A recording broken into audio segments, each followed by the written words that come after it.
Un libro importante que tiene que ver con un tema que además atañe a nuestro país, a personalidades de nuestro país, que tiene que ver nada menos que con Venezuela, con un título sugestivo, largo pero sugestivo, que decíamos hace unos minutos. El título es, lo están viendo, Petrodiplomacia, valijas, negocios y otras historias del chavismo y Uruguay. Un libro que recorre las relaciones entre Uruguay y Venezuela desde Jorge Valle a nuestros días, nada menos. Y Venezuela, un país que está hoy por hoy en el centro del interés no solamente de nuestra América Latina, sino a nivel internacional. Bienvenido. Muchísimas gracias, un gusto estar con ustedes. Igualmente de recibirte. ¿Por qué el nombre del libro? Ese nombre largo que yo daba recién. Y de cierta manera, petrodiplomacia, hablamos de una diplomacia basada en el petróleo, ¿no? Que es, digamos, un poco el objetivo político que animó a Chávez y los mecanismos que utilizó para procurar conquistar voluntades en toda América Latina. Entonces, creo que esa idea central de un país que se apoyaba en el precio del barril y que con eso tenía varias posibilidades de conquista, me pareció una idea central que animó a Chávez durante todo ese tiempo para desplegarse por el hemisferio y que en el libro aparece de forma recurrente en varios episodios. Por eso, si bien a mí lo que me animaba de cierta manera era contar una historia global de las relaciones bilaterales entre Uruguay y Venezuela en la era del chavismo, pensaba que ese concepto, el de la petrodiplomacia, iba a atravesar todo el libro y por ese motivo podía ser un buen título. Lo de valijas parece más obvio. Exacto, valijas, negocios y otras historias, ¿no? Digo, se cuentan historias, por lo menos dos, que tienen que ver con valijas, una conocida y otra no tanto, y después se exploran, se repasan y revisitan varios de los negocios que se hicieron durante esos años. Estoy hablando tanto del gobierno de Jorge Valle, los negocios que no se pudieron hacer, como todos los que se hicieron durante la era Frente Amplista, y ahí hay casos muy notorios, ¿no? El caso de las casas prefabricadas de UMISA, el caso del negocio del software, donde estuvo involucrado uno de los hijos del expresidente Tabaré Vázquez, el negocio de los libros de Appliser y todos los negocios de aire fresco y un montón de otros negocios de empresas consagradas uruguayas que aprovecharon ese momento para desembarcar en Venezuela ante una señal de bienvenida notoria de ese régimen y tratar de vender lo máximo que pudieron, aunque no siempre eso tuvo un final feliz, ¿verdad? Claro, de muchos de esos casos que mencionaba seguramente vamos a ir retornando dentro de algunos minutos. Sí, lo que queda hay muchos, repito, muchos detalles, es bastante impactante el libro. Lo que queda al descubierto es, valga la redundancia lo que voy a decir, muchos negocios encubiertos, el tránsito de mucho dinero negro, también entre Uruguay y Venezuela. Contás algunos detalles, que no quiero extenderme, de las valijas, del apoyo a Podemos en España. Está el caso de Antonini Río, famoso. La participación... Wilson. Sí. La participación de Uruguay está documentada, está todo documentado lo que vos presentás, y además es avalada por varios testimonios. Algo dijiste en esos negocios ¿cómo era la operativa en general del paso de este ingreso de dinero negro que venía, entraba, salía? Sí, a ver, yo lo que básicamente intenté hacer en el libro es primero ir detallando los diferentes momentos que fueron acompañando a esa relación bilateral, ¿no? Y mostrar cómo, por más que Jorge Valle y Hugo Chávez personalmente se llevaran muy bien, no tenían esa relación política, comercial e incluso energética, no tenía la más mínima chance de avanzar un solo centímetro durante los años de ese gobierno. Y eso lo intento contrastar con números, pero también con historias, con lo que pasó después, ¿no? Con la era Frente Amplista, en la cual, si bien hay algunos claroscuros y algunos matices, y si uno lo ve en perspectiva, la relación entre el chavismo y el Frente Amplio no se da por obvia, e incluso cuando hablamos de un presidente como Tabaré Vázquez, en su relación personal con Chávez, creo que deberíamos matizar bastante si hablamos de una buena relación, pero lo que es evidente es que hay una explosión del comercio. Sereni, incluso, entre paréntesis, se negó a recibirlo. Estamos hablando ahí del año 1994, sí, ¿no? Sereni, sí, que nunca lo quiso recibir, un poco aferrados a sus ideas democráticas, y el hecho de que Chávez y otros militares venezolanos hubiesen repetido algunas ideas de empoderamiento que él había escuchado en militares uruguayos durante la dictadura, era razón suficiente para él. Y 2 intentos de golpe con muchos muertos, ¿no? Exactamente, ¿no? En el año 92 que llevaron a la prisión a Chávez. Pero el gobierno de Vázquez no una relación personal, pero sí una sola afinidad política que les permitía comerciar. Cuando hablamos de los gobiernos del Frente Amplio, hablamos de un mensaje claro, inequívoco de Venezuela de bienvenida, ¿no? Le abren los brazos, pero no solo a los uruguayos, también a los argentinos, también a los brasileños, y ahí es cuando es notorio para la embajada uruguaya en Caracas que llegan a empezar a hacer un montón de consultas respecto a cómo es comercial bilateralmente con Venezuela. Y ahí sí, hay un montón de empresas que empiezan a mirar la posibilidad de llevar sus productos a Venezuela. ¿Qué pasa? Hay algunas coincidencias y sincronicidades que resultan un tanto extrañas, ¿no? ¿Por qué? Porque el 1 de marzo del año 2005, Tabaré Vázquez y Hugo Chávez ya hablaban de algunos negocios que después iban a proliferar. Ya sabían que iban a haber negocios vinculados a la vivienda, ya sabían que iba a haber negocios vinculados al software, ya sabían que iban a haber negocios vinculados a la exportación de ganado en pie. ¿Cómo sabían eso el 1 de marzo? Evidentemente había un trabajo anterior, había algunos canales que durante los años del gobierno de Jorge Valle se fueron abriendo y que permitían, de cierta manera, que cuando la izquierda llegara al poder, y eso era una visión estratégica de Chávez, ¿no?, de que eso iba a ocurrir en Uruguay, como en otros lugares del hemisferio, se pudiera avanzar con mucha rapidez. Y ahí esos negocios empezaron a proliferar. ¿Qué objetivo tenía un país y el otro? ¿Era 100% comercial? A ver, desde el punto de vista de Chávez, todo el comercio era político. Y esa es la razón por la cual Valle nunca pudo avanzar. Por más, como dije, que se llevaran muy bien, de que congeniaran, de que se hicieran humoradas, de que se trataban de locos. Exacto, que se trataran de locos. Eso le decía Valle, nosotros somos locos porque cantamos la justa, ¿no? Lo que decía Valle, o lo bromeaba con que miraba sus 4 horas de Aló Presidente los domingos y le decía qué bien que canta, presidente. Bueno, todo eso que formaba parte de lo anecdótico en la relación entre los presidentes no derramaba hacia la relación política y comercial. ¿Por qué? Porque Chávez lo que buscaba era aliados políticos en la región. Y lo que buscaba justamente era llevar su poder. Y los tenía. Y los tenía, pero los fue ganando, ¿no? Sí, sí. Él en algún momento ve que el cambio ideológico y político en el hemisferio era una realidad que iba a ocurrir en Ecuador, que iba a ocurrir en Bolivia, que iba a ocurrir en Argentina, en Paraguay, en Brasil y también en Uruguay, y por eso empieza a desarrollar de cierta manera su plan, que tenía PDVSA en el centro, ¿no?, del escenario. Su sueño era poder inaugurar estaciones de PDVSA en todo el continente, y lo intenta hacer en Argentina, y eso en una asociación hiper fracasada con ANCAP. Fue una de las cosas que a mí más me llamó la atención. Es un capítulo entero dedicado a ese negocio viejo que tenía ANCAP con Sol, ¿no? Era Sol Petróleo. Sol Petróleo, de poner estaciones también en Argentina. Buscan un capital venezolano, PDVSA, que viene con sus petrodólares. Vamos a meternos en el tema del petróleo, si te parece. Estaba el Fondo Bolívar Artigas, que era: Venezuela nos daba petróleo y nosotros a cambio le dábamos productos. ¿Quién entraba en esa bolsa de productos? Bueno, era la zona gris, ¿no?, de la cual muchos hacían preguntas. Pero concretamente sobre los negocios, o sea, los petrodólares que tenía Chávez para tener influencia política en Uruguay, ¿quiénes se vieron beneficiados acá en nuestro país con ese derrame tan generoso? Y bueno, es una buena pregunta, porque la lista es larga. Muchos. La lista es larga, Sí. Entonces seguramente si hago una enumeración estoy siendo injusto con alguno.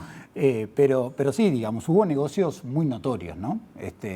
El caso de UMISA, de las casas prefabricadas, que de hecho estuvo en la esfera judicial y en las líneas de varios medios de prensa, es uno, ¿no? Estamos hablando ahí de 120 millones de dólares prácticamente, por un proyecto que tuvo una serie de problemas muy importantes, y yo lo que intento en el libro, entre otras cosas, es meterme a fondo en lo que pasó ahí, ¿no? Digo, desmitificar el hecho de que no se haya construido ni una sola casa, como alguna vez se dijo, pero al mismo tiempo ver los problemas de implementación que hubo. Está bien, ahí nos vamos a tener, es el tema del intercambio comercial, pero concretamente con el petróleo. Por ejemplo, tuviste una sede de PDVSA acá en Uruguay con un titular que era Ángel Morales. Exacto. Se le prometió a Uruguay un pozo en la faja del Orinoco incluso, cosa que no prosperó. Exacto. Pero vinculados al petróleo, hubo algunas personas que hicieron un extra en esos años.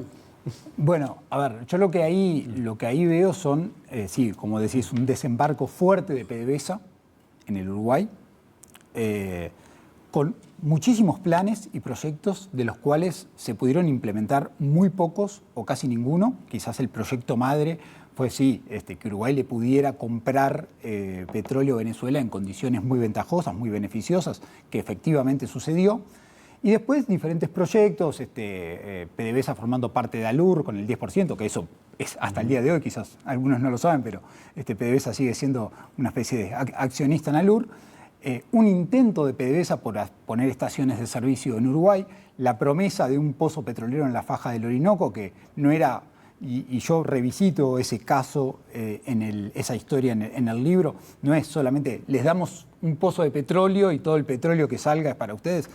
Era algo muy complejo que implicaba un gran esfuerzo de ANCAP y que ni siquiera lo hacía totalmente dueño de la materia prima que saliera de ahí.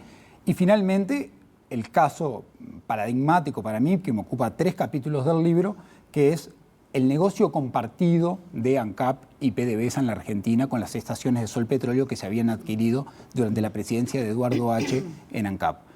Y digo paradigmático porque ese negocio que se logró, que inició en el año 2005 con Daniel Martínez en ANCAP, pero que continuó prácticamente hasta la presidencia de Raúl Sendic de ANCAP, ya en el gobierno de Mujica, mostró que más allá de la confluencia política que hubiera a nivel de gobiernos, había 2 culturas corporativas, la de ANCAP y la de PDVSA, que chocaban fuertemente. No se podían poner de acuerdo en una sola decisión en Buenos Aires. ¿Por qué? Porque tenían objetivos diferentes y porque más allá de las ideas de Chávez y de lo que él estrategizara desde Caracas, quienes implementaban tácticamente sus decisiones en Buenos Aires hacían lo que querían.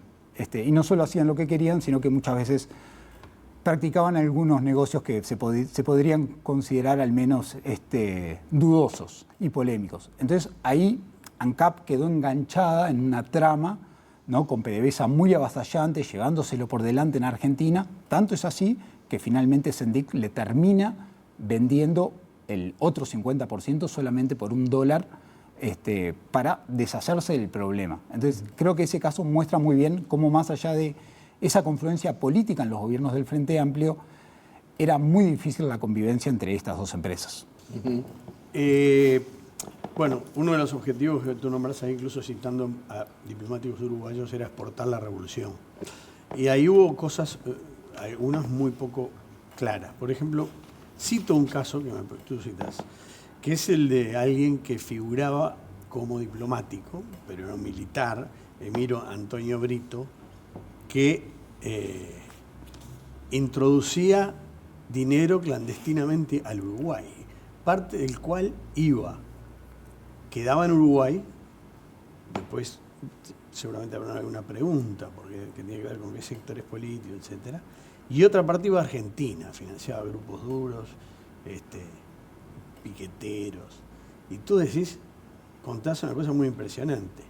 Bueno, Valle pidió a Chávez, creo personalmente, que lo sacaran. Él era íntimo de Chávez, ¿no? Dice, lo habían agarrado infragante ingresando al país con los bolsos llenos de dólares, pronto para la entrega en el punto de encuentro. Un garaje de la calle Ejido en la cercanía del cementerio central de la capital uruguaya. ¿Cómo fue eso? ¿Se reiteró con otras personas? Ese es el único caso anterior al de Anthony Wilson, que es el que todos conocemos, ¿no? Esos $800.000 que entraron en Aeroparque, que iban destinados, según Alberto Fernández, a Montevideo, según... Me lo dijo a mí. Entonces. Según Alcona Damón, en su libro, a financiar la campaña de Cristina Fernández de Kirchner, sumados a otros 4 millones que nunca se llegaron, digamos, a publicitar demasiado. Pero es el único caso que marca un fuerte antecedente al de Antonini Wilson que yo pude documentar, ¿no? No quiere decir que sea el único ni que no haya otros. Impacta esa operación en pleno centro, ¿no? Sí, ahí estamos hablando de un militar que conocía a Chávez prácticamente desde la década del 70, había sido su cadete guía en la institución militar, ¿no? El hombre que recibió a Chávez, que le explicó cómo eran las reglas, que incluso le dio parte de la dotación militar, una remera, unas medias que Chávez no tenía, y que generó un vínculo muy cercano. Antonio Brito, ¿no? Antonio Brito Valerio. Tan cercano que en el año 2000 Chávez lo envía a Montevideo con credenciales diplomáticas, como ministro consejero de la embajada, y con una misión muy particular, que era establecer vínculos con organizaciones sociales, con diferentes tipos de grupos que de cierta manera pudieran animar la causa chavista en las calles de Montevideo, y que el día justamente que Chávez desembarcara en el Uruguay, primero tuviera aplaudidores en las calles que pudieran defender su mensaje y sus ideas, pero además que pudieran hacer el tipo de presión política necesaria como para acompañar esas ideas, ¿no? De manera que esta persona desarrolló todo ese juego, pero al mismo tiempo los servicios de inteligencia estadounidenses y también en cooperación con cierta inteligencia militar y policial uruguaya, detectaron que esta persona estaba moviendo dinero y que lo estaba haciendo en las dos costas del Río de la Plata. Cruzaba con asiduidad, se reunía con piqueteros, como dijiste, gente de barrios de a pie, etc. Y aquí en Montevideo, como dice el libro, es hasta donde yo pude llegar, tenía un punto de encuentro, un punto de contacto donde entregaba ese dinero. La cifra exacta de con cuánto lo encontraron, escuché 2 o 3 versiones, no pude dar ninguna por buena, por eso no la manejo en el libro, y tampoco pude establecer, y en esto hay que ser muy honesto y transparente, para quién iba ese dinero.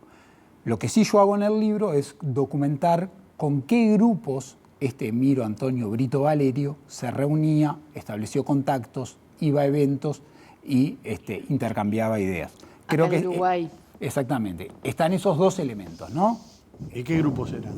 Bueno, ahí estaba la FEU, estaba grupos del PIT-CNT, FUCBAM, ¿no? Organizaciones sociales mayoritariamente, e incluso algún sector integrante del Frente Amplio como el POR, ¿no? El Partido Obrero Revolucionario. Hasta ahí llegué. ¿Y qué dicen ellos de ese dinero y de esa persona?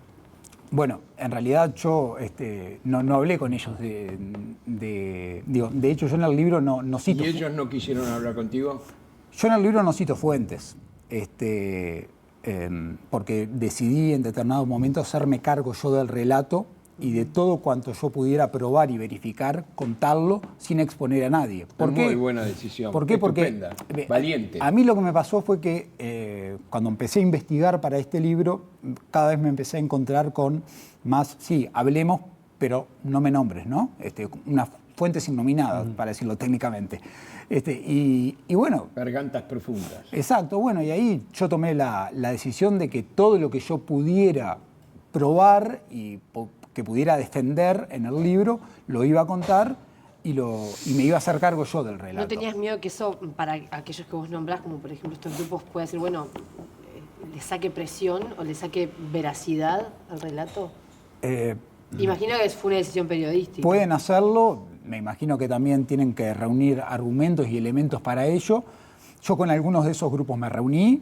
¿Después del libro? No, antes, y hablé y me reconocieron encuentros con esta persona. Obviamente nadie te va a reconocer financiamiento ilegal o irregular o ilegítimo, pero sí, yo pude constatar que esta persona... Que esa relación existió. Que ese vínculo existía, sí, eso sí. ¿Miedos de otro tipo no tuviste? ¿Perdón? ¿Miedos de otro tipo no tuviste? ¿O no te provocaron?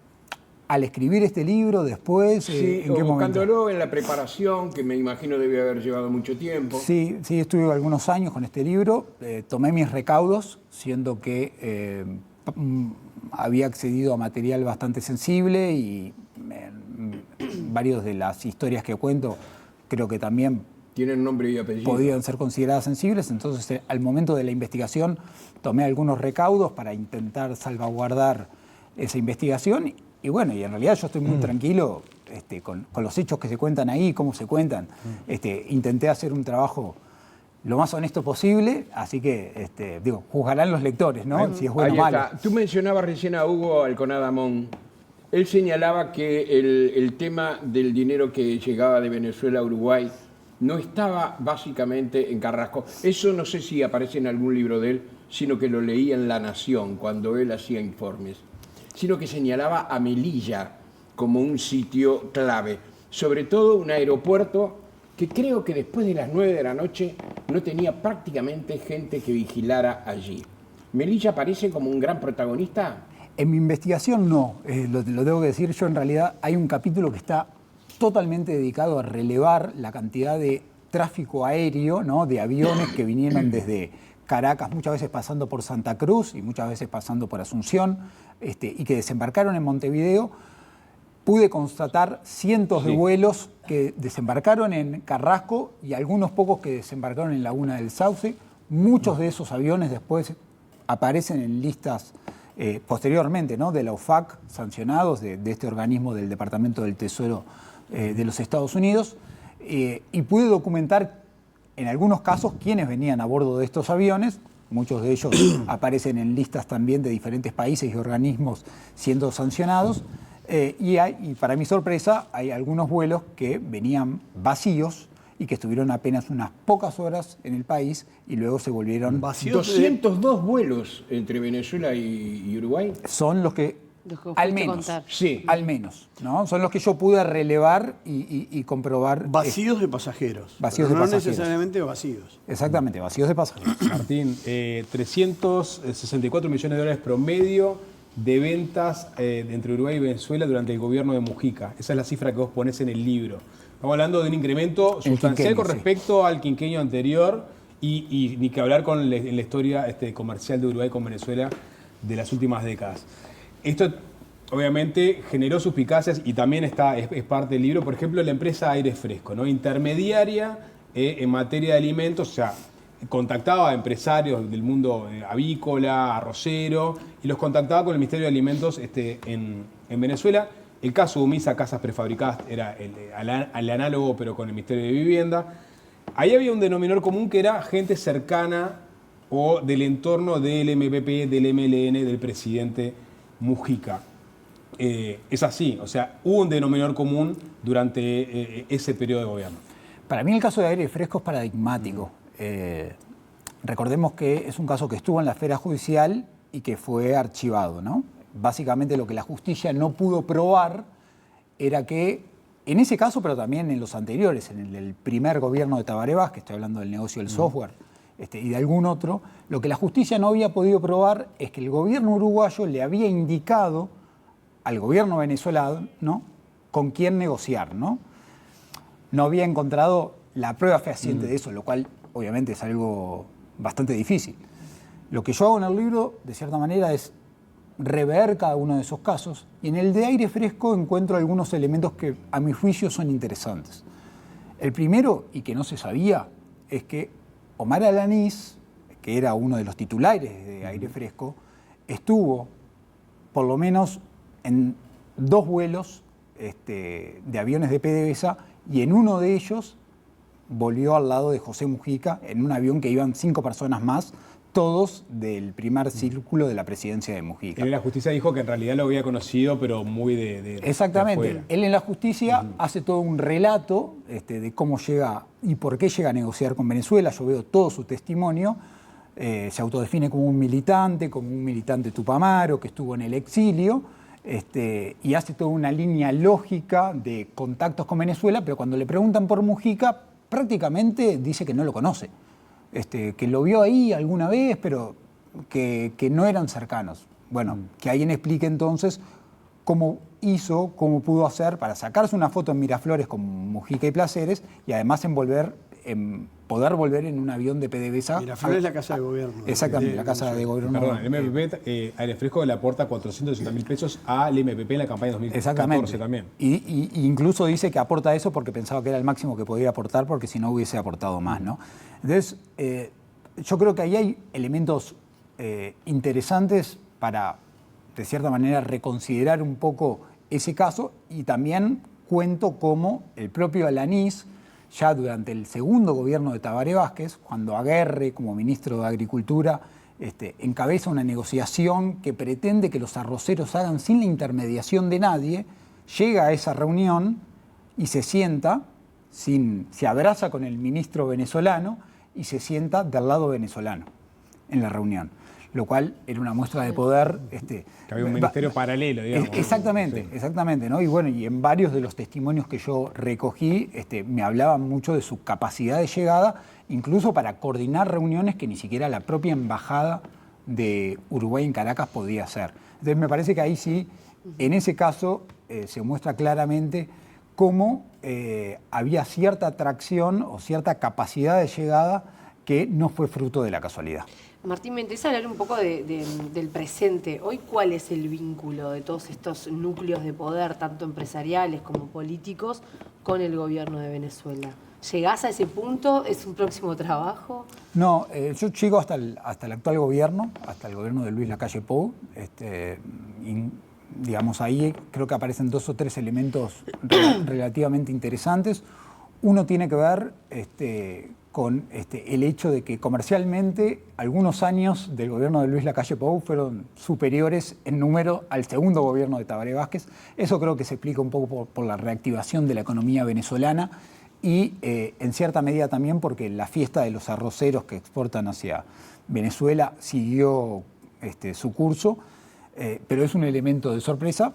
Y después, a nivel político, creo que es muy claro la posición que ha tomado este gobierno y que ha buscado fuertemente diferenciarse del Frente Amplio, ¿no? El último capítulo del libro donde abordo estos temas se llama Esa Palabra, ¿no? Esa palabra que el Frente Amplio, que ha dividido las aguas dentro del Frente Amplio y que le ha costado, por lo menos a algunos sectores, decir respecto a este régimen, y que Luis Lacalle Pou ha dicho en todos los foros internacionales habidos y por haber, ¿no?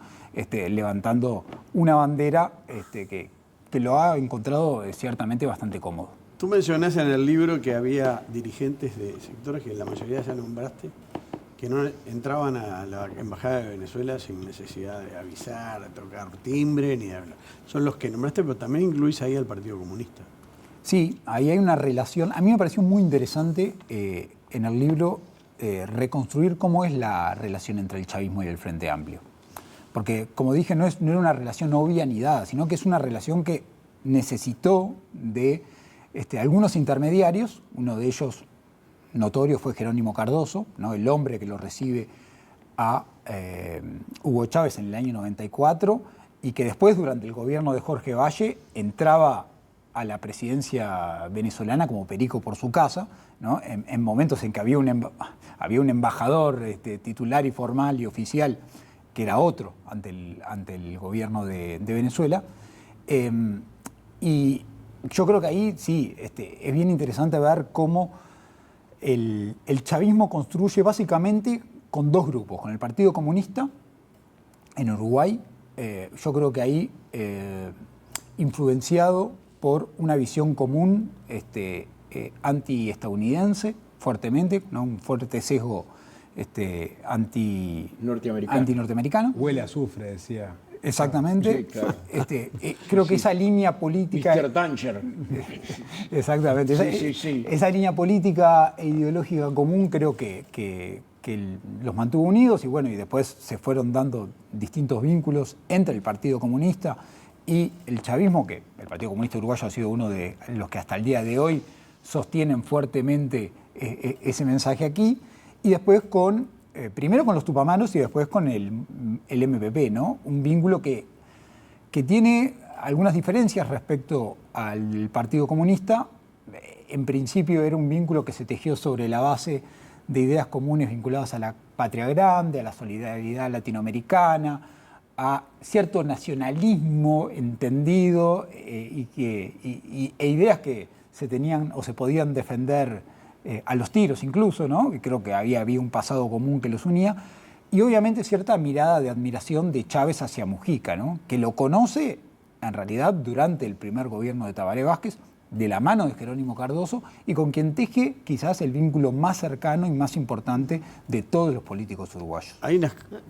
Estamos casi terminando, algunas cosas paradójicas porque en el libro, entre otras cosas, se hace mención al vínculo que tuvo en un momento Chávez con los tenientes de Artigas o la Guardia de Artigas, que era el sector más duro de la derecha militar uruguaya, ¿no? Es decir, también tuvo vínculos de ese tipo. Sí, creo que vos presenciaste, Alfonso, incluso el momento en el que lo dice, ¿no? En diciembre de 1994 pasa algo relativamente curioso, que es que después de su gira en el Río de la Plata y en Chile, Chávez vuela a La Habana, es recibido en la Universidad de La Habana, es recibido por Fidel Castro, y ahí, entre otras cosas, Chávez era muy repetitivo en sus discursos, ¿no? Una misma idea, capaz que la repetía 10, 12 veces a lo largo del tiempo, e incluso interesante porque esa idea que repetía iba cambiando, se iba transformando, ¿no? Digo, creo que es un personaje muy mitológico en ese sentido, pero ahí cuenta de que en Uruguay lo recibieron y en esa estadía en la que se comió un asado con los Tupamaros y el ratón Rosadilla le regaló una navaja que había comprado por 18 de julio, en esa misma visita también recibió una señal de bienvenida de parte de la logia de los tenientes de Artigas, ¿no? Y él mismo, sin saber bien qué era, lo dice en La Habana, lo cual es curioso y demostrativo de que en realidad en el año 94 nadie sabía bien qué era Chávez ni qué quería. Generó un problema diplomático después con Uruguay, porque estaba asumiendo Sanguinetti y si era la Guardia de Artigas los que le habían puesto la bomba y otros temas de derechos humanos que se hablaron en ese momento. Sé que tenemos que hablar cortito, pero ¿crees que algunas de las cosas que exponés pueden tener una repercusión en la justicia? ¿Reabrir algún caso? Sí, a ver, yo creo que, yo un poco lo que he dicho cuando se me consulta sobre esto, no soy fiscal, no soy abogado, mis conocimientos en derecho y en derecho penal son limitados. Yo no sé si alguna de las cosas que se cuentan en el libro constituyen delito o que rinden méritos para abrir nuevamente una causa.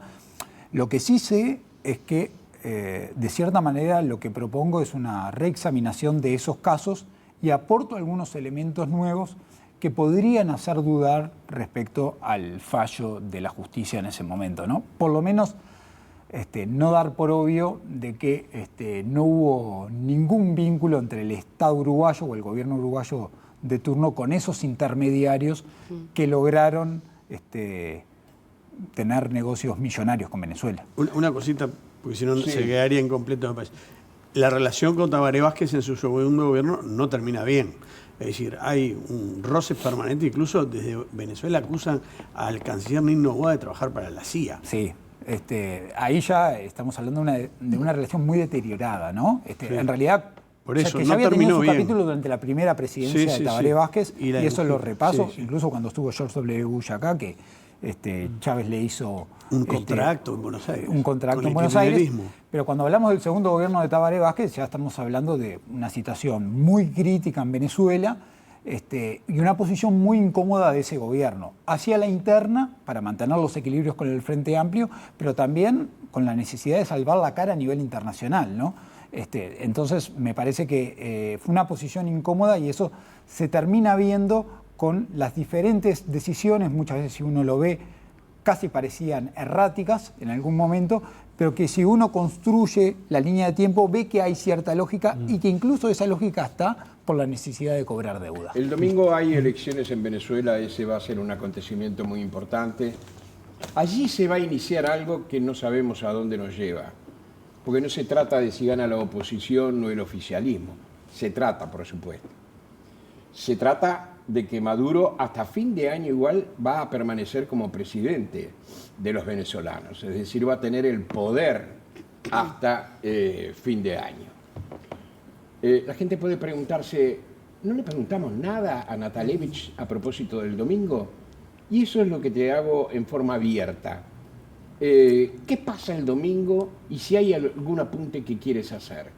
Para no quedar nosotros incluso como omitiendo un hecho muy importante. No, está bien. Lo primero que tengo que decir es que Edmundo González Urrutia, el candidato, se narra en el libro un encuentro secreto que tiene con Nino Noboa cuando empieza el segundo gobierno de Tabaré Vázquez, que viene a hablar con Nino Noboa en nombre de la oposición venezolana o de algunos sectores de la oposición venezolana, le lleva un mensaje muy concreto y se sorprende a ver a un Nin muy receptivo con lo que la oposición venezolana tenía para decirle. Así que quien hoy es el principal contendiente de Maduro tiene su propia historia con el Uruguay, ¿no? Me parece un apunte interesante. También María Corina Machado, que se cuenta en el libro que tanteó un asilo hace 20 años en la Embajada de Uruguay. Sí. Tiene un comienzo casi chavista, María Corina. También. Sí, que abandonó después. Y como les pasó a muchos, ¿no? Sí. Yo creo que, y esto está en el terreno de la opinión claramente, sí, creo que se define mucho, ¿no? Un poco lo que yo termino diciendo en el libro es que habrá que ver si el chavismo o el madurismo en este caso ensaya una nueva estratagema para poder cometer un nuevo fraude y salirse con la suya, ¿no? Pero que bueno, en realidad sí, lo que está aquí en juego es el destino de un pueblo que creo que ha sufrido mucho durante los últimos 20 años, que merece otra cosa y que por muchas razones, y creo que en el libro lo intento explicar también, tiene cierta cercanía con el Uruguay, ¿no? Es ese pueblo que durante la década del 70 recibió muchos uruguayos y que en algún sentido y en algún momento también hizo mucha fuerza para que la dictadura uruguaya cayera.